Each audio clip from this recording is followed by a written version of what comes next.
Annyeong cuties! It's time for No Sugarcoat! Hello guys, welcome to our third episode. We have a new member, Xie. Do you want to introduce yourself? Hi, I'm Xian. Born and raised in Malaysia, and now I live in Korea. It's been around 9 years now, I think, since I moved here. That's long. She's been here I think so long. I'm the longest one, like among all of us. Like I've been here the longest. Probably. Yeah, Xie and Janet is the Korea pro here. Wait, how long has I it don't been know for about you, that. Janet? Like, I think similar to Xie, like 9 years. Wait, it's been 9 years for you too? Yeah, including like, cause I was here from like second grade to like middle school. Okay, well, welcome Xie. We're so happy to have her finally on board with us. She's been helping us with our editing and script writing as well. So she's always been a part of us, but finally now she can join us for the filming session.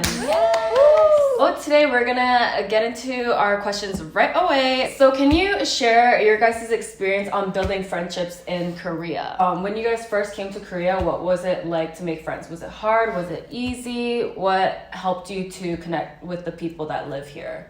It was so hard for me, honestly, cause like I didn't know anyone when I got here, and people at work are always like, oh, like I don't make friends with people at work. Yeah. So I had to like make friends like outside of work, which was hard. And then I think I met everyone through like Clubhouse, that app, because like I met Crystal through Clubhouse. I knew of Xie through Clubhouse, even though we like never really talked on the app. I find that so interesting because I was never part of like Same. Clubhouse No, community. Clubhouse was so fun. But yeah, Crystal, Janet, Xie, they like know so many people from Clubhouse, and I'm like, wow, people actually like use that to maintain like strong friendships. No, actually, like when I first came to Korea a year ago, I was Instagram friends with Vicky, and she met all of you guys through Clubhouse. So the reason I know all of these girls is because my friend and she met all of these girls on Clubhouse, excluding Kate. Kate wasn't on Clubhouse, but she was also friends with someone that was on Clubhouse. Yeah. So it was kind of like a whole big connection through Clubhouse. So if I hadn't if Vicky was not on Clubhouse, I would have not met any of you guys to think of it. Yeah, it's kind of crazy. Most of my friends are from Clubhouse, Like in the beginning, it was all like university friends because I studied in Korea. So most of my friends were from university, but then after like ever since like 2 years ago, ever since Clubhouse like COVID happened, most of my friends were all from Clubhouse. I feel like I missed out on it now because every time you guys are like, oh, this person from Clubhouse, this person from Clubhouse. So I'm Everyone's like, from Clubhouse. yeah, It was like really big in the beginning. Yeah, it was so big in the beginning, but I feel like Korea, it wasn't as big. Like I was in Korea when it first started booming. Also, apparently Clubhouse, it matters who invites you. Oh yeah. And the person who invited me was like my coworker, so then I only had like work people on Clubhouse, so it was like not fun. Yeah, no, same. I did get invited on Clubhouse, but it was a whole different community, and I was not exposed to this fun side of the community. But I mean, like, I'm glad I met you guys some way or another, you know? We were destined to meet anyway. For me, it was like Instagram, and like I've met some people through my mom's friends, daughters and sons, or if you go to school here or job. But there's actually also a group in Korea where a lot of like 유학생, what do you call yuhaksengs again? Exchange Like exchange students or like foreigners, they come here and they have like communities where they hang out together because also Korean people that live here wants to learn English, so they'll just have like these communities where they can all hang out together, speak English, and have fun. So like there's a really good community set up here for people to make friends. Yeah, I remember when I first came to Korea, I was so like worried about the friendship part because it was my first time in my life where I didn't know anyone in a country. Because, you know, growing up, you always have like classmates. You just always have friends. In college, you have friends. And then when you're moving to a whole new country, it's like a whole different perspective. And I had like no friends here at the time. So I was super worried as well. But I also use like social media, I guess. I was thinking if you're not like an influencer, because you know me and Judy, like we do YouTube and stuff, like how would you like normally reach out to people to like hang out? For me, like people would DM me, or I would DM like other influencers as well, because back then, like 2020 when I moved here, so many people were moving to Korea. Yeah. Like a lot of influencers were moving to Korea because it was like the only Asian country that was like open at the time. So a lot of influencers were like trying to meet each other and like become friends, and then once you become friends with like one person, you meet their friends, and it's like it becomes easier. But I mean, I guess there were just like normal subscribers that would reach out to me as well. So I guess even if you're not an influencer, you can just reach out to like people and see if they would meet up with you. So when you guys like meet friends in Korea, like what are some of your favorite spots to hang out?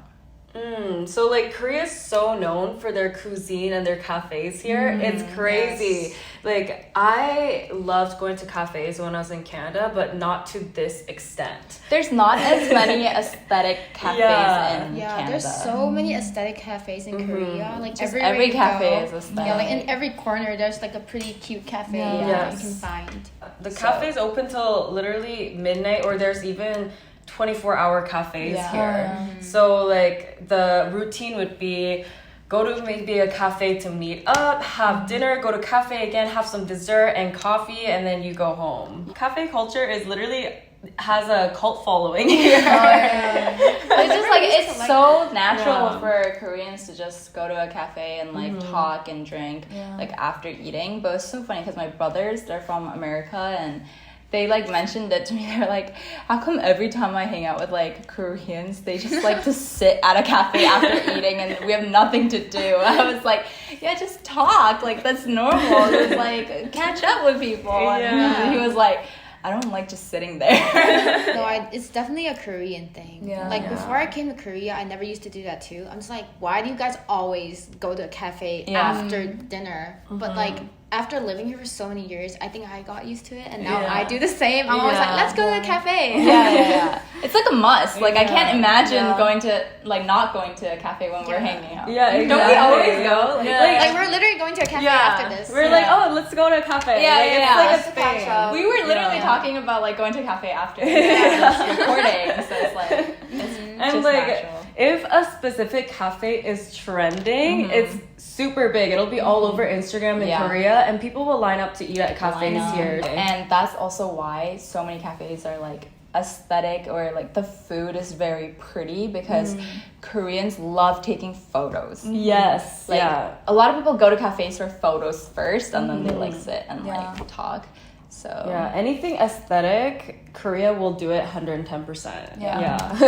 There's definitely like photo zones and stuff in like the cafe itself sometimes. Like it's either for the aesthetics or like just like go study. No, there's like so many like study cafes in Korea. Yes, that's like cafes. not in like America or like Canada. That's huge. There's like different themes of cafes. When we're talking about cafe, we think we go and just drink coffee. No, like Korea has like every single like different category for cafes. There's like comic book cafe. There's movie room cafes. There is pet cafes. You can meet like board game cafe. Yeah, board game literally like they have dog cafe, raccoon cafe, parrot cafe, cat cafe, lamb cafe, or sheep cafe. I went to an alpaca cafe once. What? There's an alpaca cafe? There's Samoyed cafe.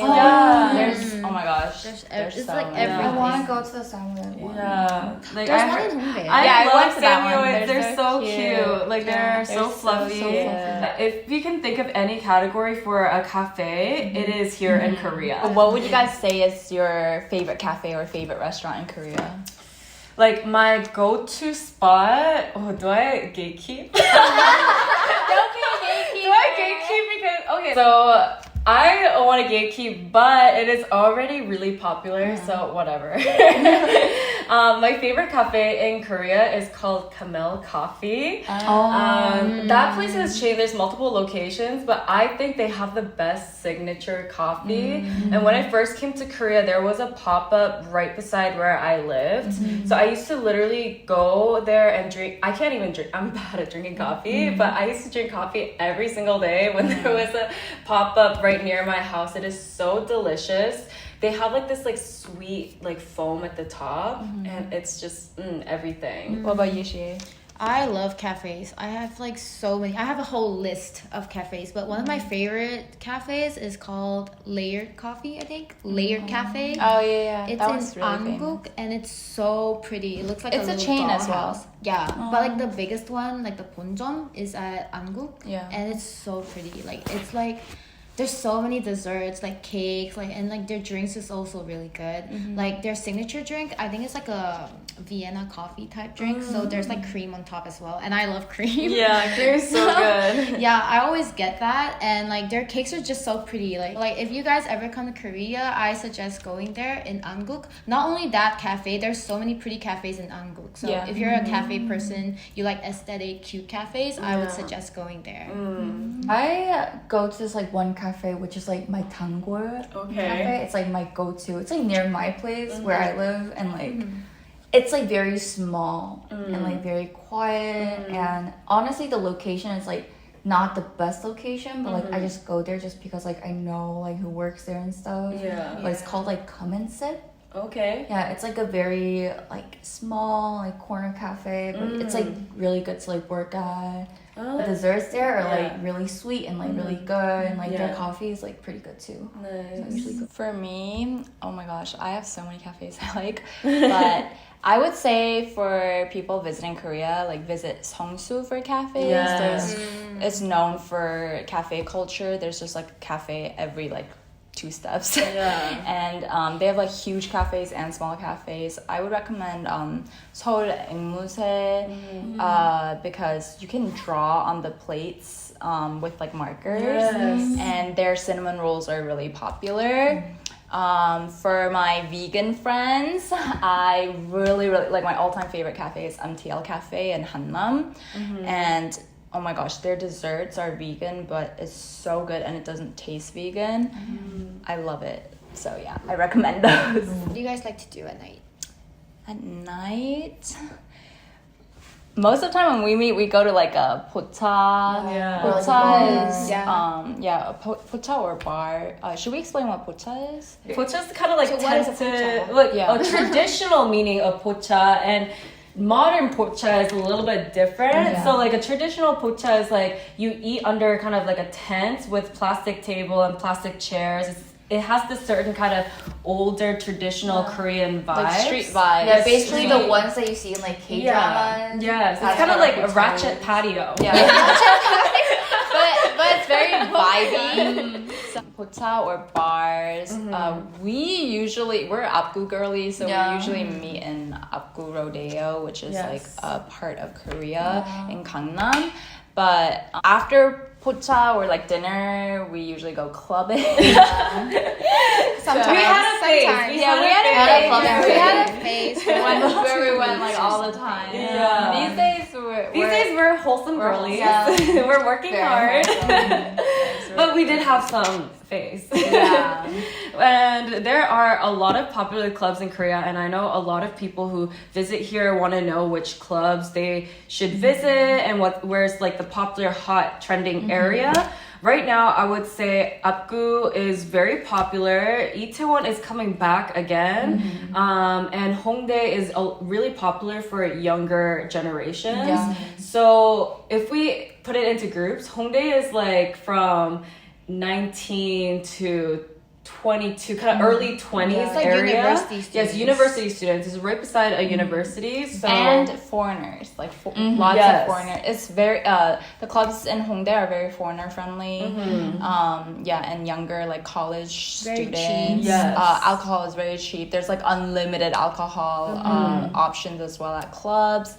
So it's like completely different vibe. Itaewon is also lots of foreigners. Yeah. There's a lot of gay clubs in Yes. Itaewon as Yeah. well that like even non-gay people go to, and they say it's like really nice and it's like a time and vibes. What would you say? Have you guys been to Itaewon clubs? What would you guys say? Is No. I've been to like Itaewon we've been bar. to that club for what's Swings his, and Kitty Boy. Swings' birthday. I would say some Itaewon clubs are actually nice, but yeah, you. It's been such a long time. I haven't Yeah. gone to Itaewon since the Halloween incident. Oh, but yeah. before that, last summer, I loved Itaewon. Oh, me too. There was this club called Cake Shop. I lost my wallet there, but guys, in Korea, they don't steal. Yeah. So true. I lost my wallet for a week. I had no idea where I placed it. And then I went to Cake Shop and they had my wallet there. No Yeah. one took any money out of it. Everything was fine. Yeah. And so if you do lose stuff here, you're most likely to find it. Even when Yeah. you're clubbing. Yeah. Korea Or is such pe- a safe country. This is a very safe country. Or people give it to the police station, like Yeah. nearest Yeah. police station. So Yeah. usually you can find it. Gu Rodeo, I would say, is like a little bit older crew. Yeah. It's a lot more expensive, so like you have to spend more money when you're there. I feel like the So I- clubs in Apgu are like the bougier version of like Hongdae clubs. Also, it's not like Apgu clubs aren't like bam bam bam like type of clubs. It's like more lounges. It's like Yes. hip hop lounges, Yes. and like we all like hip hop more than EDM. So, Yes. but a lot of Koreans love EDM.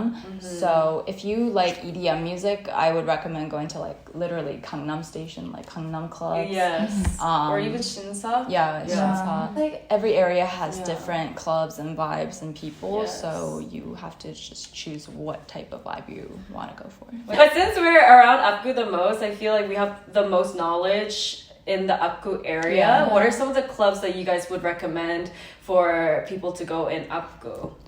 I mean, I would honestly, we always go club hopping, so Yeah. it's like I would never stay at like one club, Yeah. but really like Tube. My DJ crush is there. Ruby Room. I love Ruby Room. They're like producers, and he opened up his own club, so I like Tube because he's always there. What do you guys think?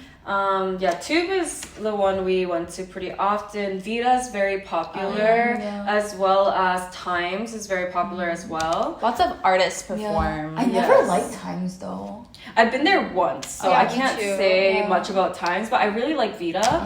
It has a really good environment, and I've been seeing Vita pop up on TikTok a lot. So Me I feel too. like it's rising now, Vita. Yeah, when we first started going there, it wasn't as popular, but I think a lot of artists started performing there, and then people just like share it, and it became really popular. And also, just in general, Apgu was not really like popular in terms of like for foreigners. Yeah. Because foreigners usually went to Hongdae and Yeah. Itaewon, but after Itaewon incident, they started going to Hongdae, and then they started like branching out, and then they landed on Apgu. So Yeah.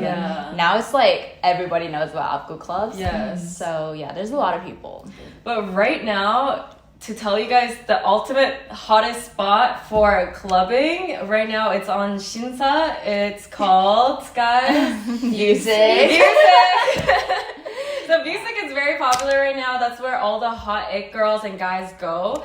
So there's a lot of good looking people when you go into the club. But I did see them reject a group of foreigners before. Oh yeah. But I mean, they even reject Koreans like if they don't meet the music- standards. Yeah. right? No, they're or very like strict with like clothing, like the dress codes and everything. yeah, but or even if it's just busy, like they're like, oh, we're Yeah. full today, and then they reject Yeah. you. Yeah. They do And- play the same songs like over and over again. Yeah, though. they do play the same songs over and over, but I like that they don't play like hardcore EDM. No. Like it's hip hop mostly. They do play like EDM out of nowhere here and there, but it's mostly hip hop. So yeah. So since you guys came to Korea, how did your perception of Korea change over time? Honestly, like I came here a year ago, right? Korea hasn't changed too much for me. It's very similar. Korea is very bustling, busy, hustle, everyone's on the go type of country versus Canada it's a lot more laid back, right? So I feel like I'm going through that 1 year point. I'm going through a little bit of a burnout because I've been so hustling, busy, and I've been in that mindset for a whole year. And now I just feel like I need to slow down. But with the lifestyle in Korea, it is very hard too. Although I took a break from my job and everything for a month or two. And even when I was jobless, I was doing something every single day. So I feel like my perception of Korea is still the same, but it's just really, really busy, and sometimes it can be really hard to keep up with. So for me, it's just how do I slow down my lifestyle right now? Yeah, no, same goes for me. When I first came to Korea, I was so busy. I was like trying to make new friends, making content, like filming everything I do every single day. And then I think for me too, at the 1 year mark, I got like really burnt out. So then I like stopped posting on like YouTube and social media. But I would say the difference for me is when I first came to Korea, I never planned on working in Korea because I always thought like the social hierarchy and like 회식 culture. 회식 is basically company outings like after your work day. So then company dinner. And I'm not good at drinking. Like I'm basically allergic to alcohol, so I was always worried that like the social hierarchy would make me so like stressed. So I thought I could never work in Korea. That's why when I lived in Canada and New York, I never considered like moving to Korea to work. But luckily for me, like every company I've been in Korea almost 2.5 years now, have been super, super nice, and none of them like forced me to drink or things like that. Also, it was COVID time, so I got lucky because during COVID we had like curfews, right? Curfews and also like limits on how many people. But even after COVID, like now we can meet as many people as we want. I don't have that like forcing of like alcohol or everyone has been like luckily super nice to me, and the social hierarchy wasn't as bad as I thought it would be. So I think my perception of Koreans and like working culture changed a lot, but I may just be like lucky in the sense that like my company and like my team has been super nice. But definitely it was a lot better than like K-dramas like portrayed it to me growing up.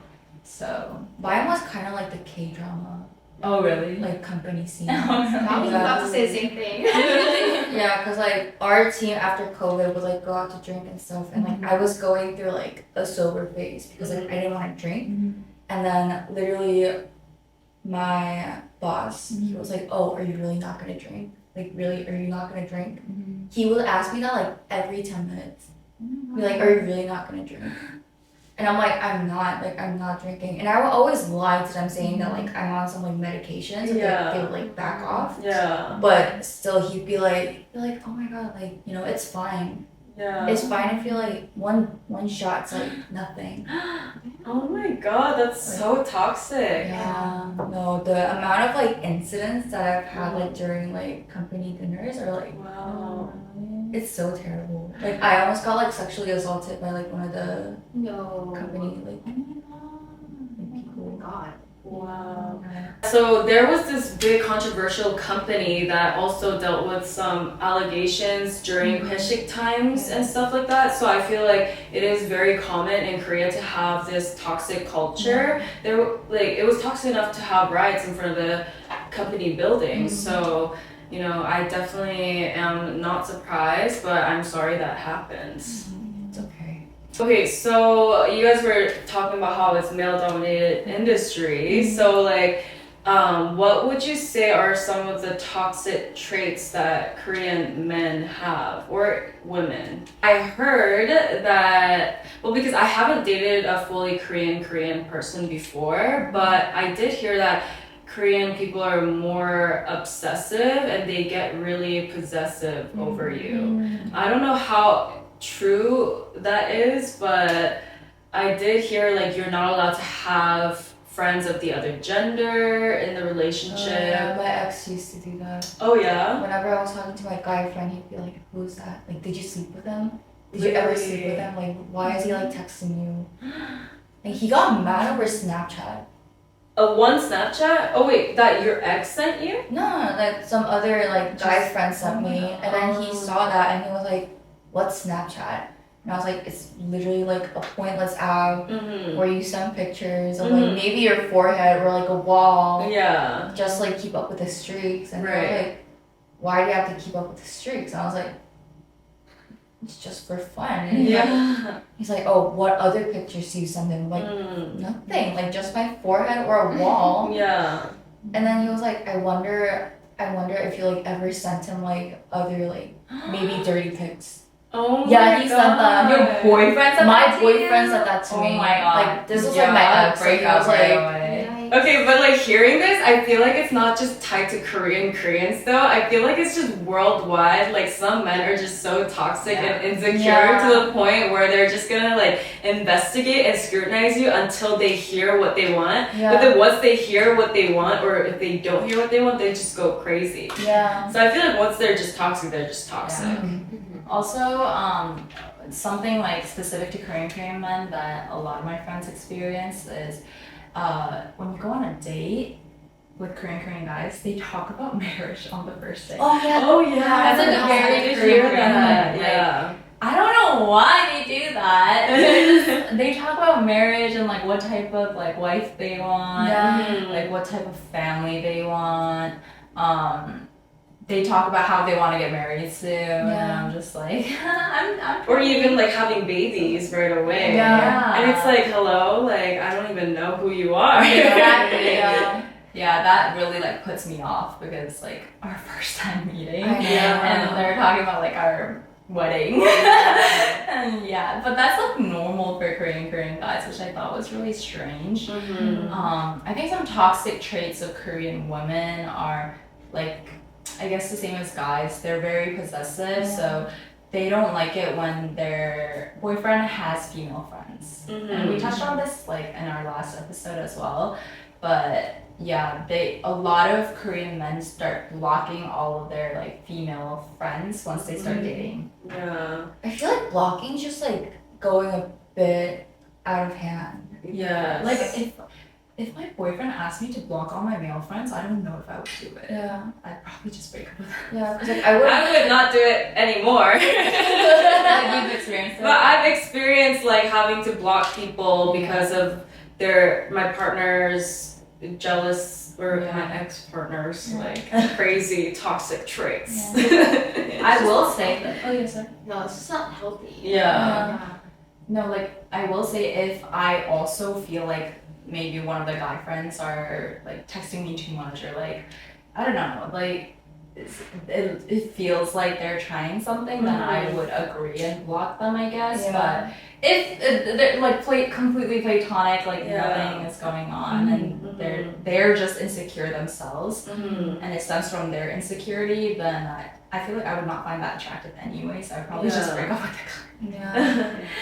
Yeah. Yes, I agree. But like I do have to admit though, sometimes I do have that like possessive part in myself. Like when I'm like hanging out with my boyfriend, and then one time a girl called him at night, saying like, "Oh, I just called you because I was bored. I was just wondering what you were doing." And I was like, Yeah, that's kind of sus. Yeah, that is kind of sad. I was like, "Why are you calling you? Like, does she not know that you have a girlfriend?" And he was like, Yeah. "No, she knows." No, but that's like if there's a valid reason, then like Like if she, like if like she my shrimp called, trauma thing. Yeah. Do you remember that girl? I was so like if traumatized she by. called to like ask him like a question, saying like, "Oh, I need to ask you something," and it has like nothing to do with like, "Oh, I was just like bored or something," then like I would have been like, "Sure."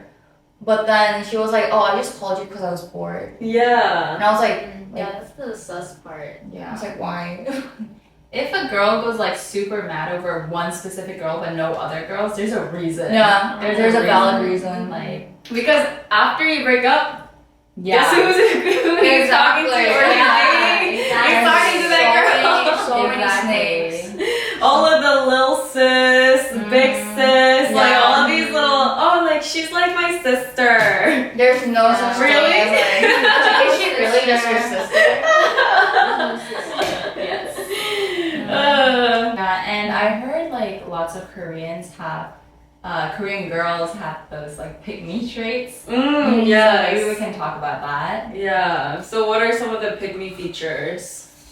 I know a lot of like K-dramas portray pick me girls, but in Korea, I've never experienced it myself, but because I don't have that many Korean friends, but I heard that when like a bunch of girls are with guys or a guy in an outing, then if the pick me girl is like, oh, like, you look pretty, like, you look so much prettier than before, like, did you do something, like, to your face, like that's a pick me trait, because they're implying that you're not natural in front of the guys. So I heard that's a huge thing in Korea, and they call it like yoji as well, which means like fox, like that girl is like a sly fox. I feel like Korean girls are so good at being foxy. Yeah. Like the foxy traits. Like, okay, I feel like Koreans in general, they have riz. Like they can like talk.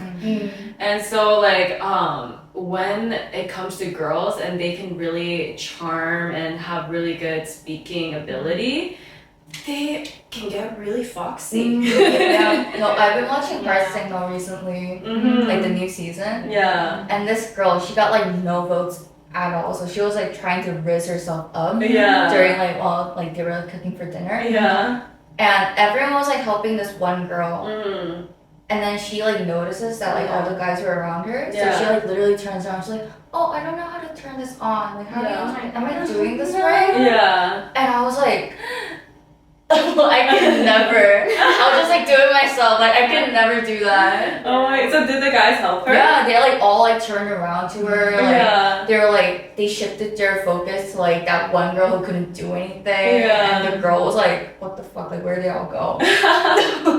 Another like pick me trait is like when somebody, like one girl is like joking about like another guy's features or like whatever, and then the other girl is like, no, like I like that. Oh, Like, yeah. I love you. Like that's cute. Or something like that. And then, like that's another pick me trait, I guess. I totally agree. Yeah. I don't know what else are there.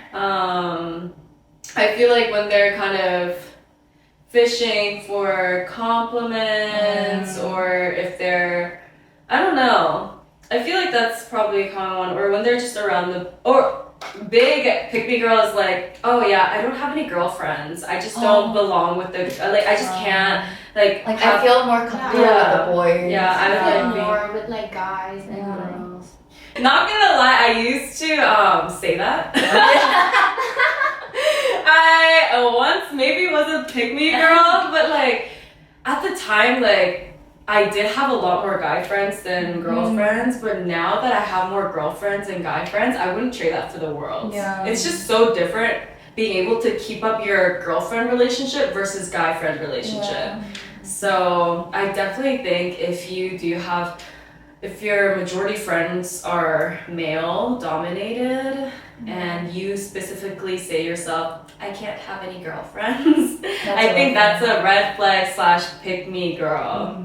Yeah. I know that some other like pick me girl trait is that like when you're drinking and you act all drunk in front of the guy, and then once the guy leaves, she like suddenly just like gets back up and like fixes her makeup. Oh my god. Is that a thing? Like I've never seen that IRL. I've never seen the IRL either, but like Yeah. I've like seen like skits Yeah. and like scenes of it like on TV and stuff. Right. Yeah. I feel like Korean girls always like they act like they're very weak. They're not actually weak. They're just like, oh, I need help with this and that. And Yeah. it's just like they want the attention from guys. Yeah. That's how they get it. Some Korean men like those like frail, Yeah, fragile, like- weak. Like, Yeah, I feel like most guys here like that. So Yeah. most girls, they kind of like do it on purpose to get like the guy's attention. Yes. Yeah. No, like I definitely agree that the guys have like the sense of wanting to take care of the Yeah. girl or something. So, I mean, yeah, I feel like a lot of the beauty industry here is also catered towards the men. Yeah. But I don't know, not always, but yeah. It's always like The skinny, small fragile, face, also like pale. doe eyes. Yeah.